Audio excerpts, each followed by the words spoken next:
Hey there, BeagleV2 camera users. Today, we're gonna get up close and personal with upgrades BeagleV2 via a micro SD card method. Steps. Let's make sure your BeagleV2 camera is powered off before we begin. Gently remove the micro SD card from your camera.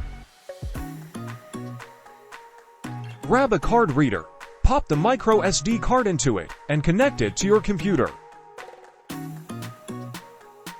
Head over to www.mintion.net and download the latest BeagleV2 camera firmware. Then, save this file directly onto your micro SD card. Safely disconnect the micro SD card from your computer. Now, carefully reinsert the micro SD card back into your BeagleV2 camera. Power on your BeagleV2 camera. Sit back, relax, and let the camera do its thing.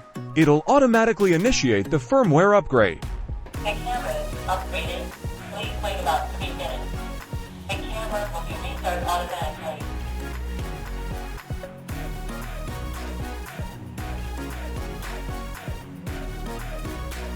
Successfully connected to the Wi-Fi. What to do if the upgrade fails? We have a separate video about them, so check it out. Don't forget to give this video a thumbs up or thumbs down, and consider subscribing if you haven't.